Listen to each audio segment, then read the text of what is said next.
My boyfriend just decided to become an Everton fan because he is becoming a soccer fan without me telling him to. He just decided to.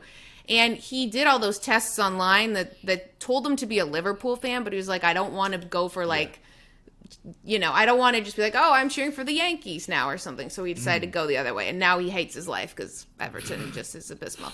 But what would you say to Americans who are now like, ooh, soccer's cool?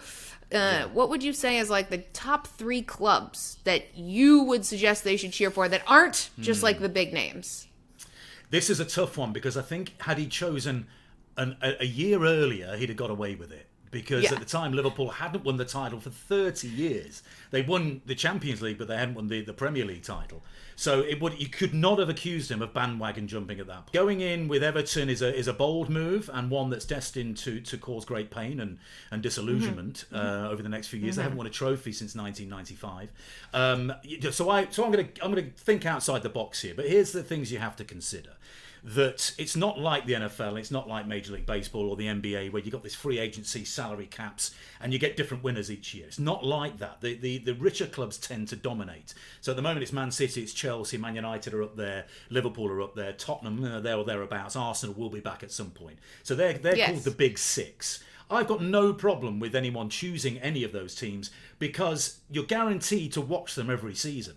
If you go below that, a team could have an absolute shocker, disappear with relegation through the trapdoor, and then you're searching the channels trying to find where the championship is, and that's not true. Great. So there has to be someone who I think is going to be established in the Premier League and maybe challenge and have some good days. So look, I'm from Leicester, as I've mentioned before. Leicester City won the title at 5,000 to 1 odds. It was incredible in 2016. Now, many people thought they would win that and then go away again. They haven't.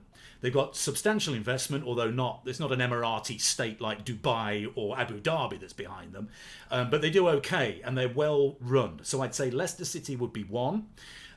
Leeds United are another one. They went down, they disappeared for 16 years. They had terrible trouble. They're a big city by our standards, and they've got, when the crowds come back, they'll have 42,000, loudest stadium in the country, and they're playing great football. So Leeds United, quite a trendy pick at the moment. And then beneath that, I like Wolverhampton Wanderers.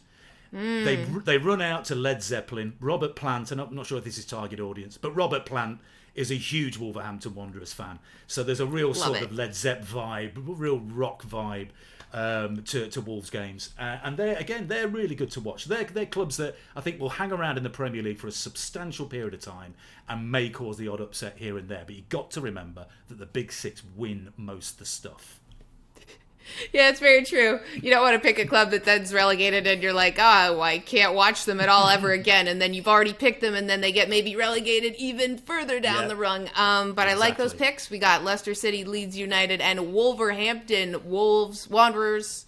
There's too many Wolves. There's too many W's in there. But there's a lot of rock. And had I known that, I'm an Arsenal supporter. I lived right near Emirates. That was how I became it. It was like, well, that's just like how you become a fan of it. That's fine. You lived in the catchment area. That's perfectly fine.